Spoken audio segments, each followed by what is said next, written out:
Hello friends, வணக்கம் and welcome to Gowri's curry corner.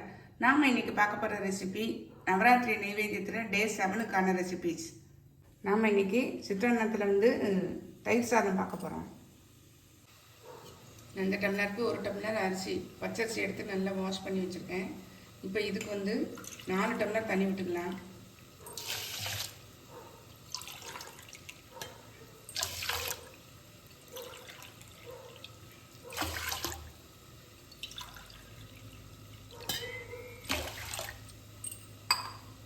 ஒரு tumbler பால் விட்டுக்கிறேன்.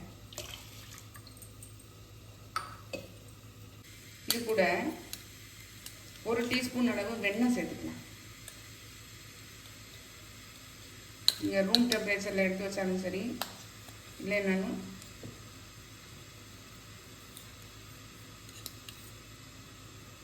பாருங்கள், இதை சேர்த்துடலாம்.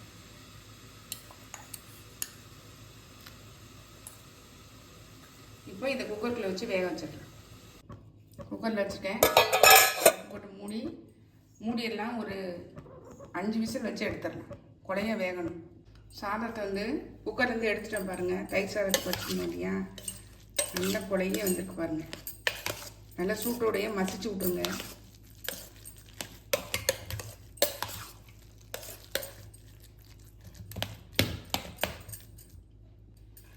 நல்லா மசிச்சு வச்சு பாருங்கள்.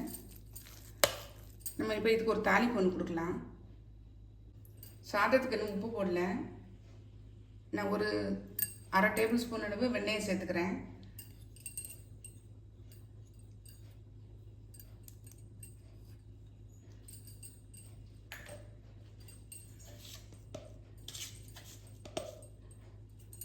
சாதத்துக்கு தேவையான அளவு உப்பு சேர்த்துடலாம். நல்லா மிக்ஸ் பண்ணி விட்டுறேன்.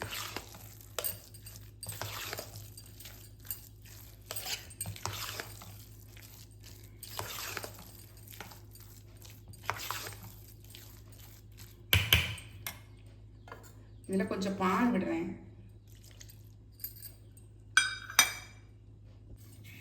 எண்ணெய் சூடாயிடுச்சு பாருங்க.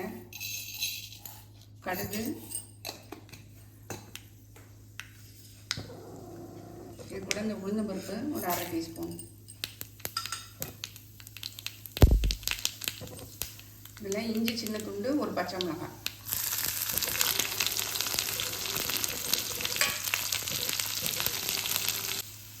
கொஞ்சம் கருவேப்பிலை, திராட்சை சேர்த்துறேன். நல்லா மிக்ஸ் பண்ணி விட்டுடலாம்.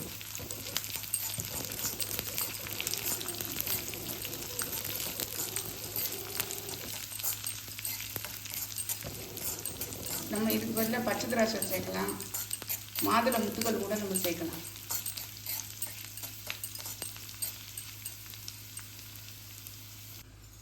இந்த தாளிப்பை இதில் சேர்த்துடலாம்.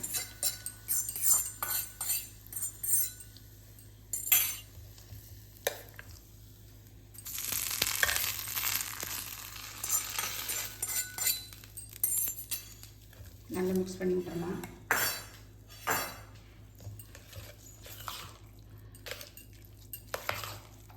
நம்ம இன்னும் தயிர் சேர்க்கவே இல்லை. கொஞ்சம் ஆறணுன்னா நமக்கு தேவைக்கு மட்டும் தயிர் சேர்த்துக்கலாம்.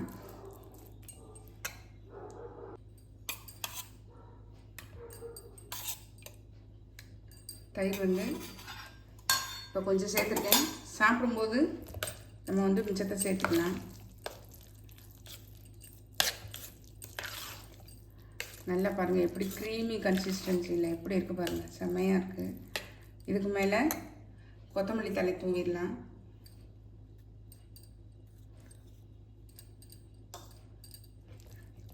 அவ்வளோதாங்க, நம்மளுடைய தயிர் சாதம் சூப்பராக ரெடி ஆயிடுச்சு. நம்மளுடைய நவராத்திரி டே 7க்கான ரெசிபி சூப்பராக ரெடி ஆயிடுச்சுங்க. அவல் பாயசம், க்ரீமி அவல் பாயசம், அது மாதிரி தயிர் சாதம் க்ரீமியாக இருக்குங்க. கண்டிப்பாக ட்ரை பண்ணி பாருங்கள். ட்ரை பண்ணி பார்த்து கமெண்ட்டில் சொல்லுங்கள். லைக் பண்ணுங்கள், ஷேர் பண்ணுங்கள், சப்ஸ்கிரைப் பண்ணுங்கள். பக்கத்தில் பெல் ஐக்கானை கிளிக் பண்ணுங்கள். நாளைக்கு வேறு ஒரு ரெசிபியில் உங்களை சந்திக்கிறேன். பை. தேங்க்யூ.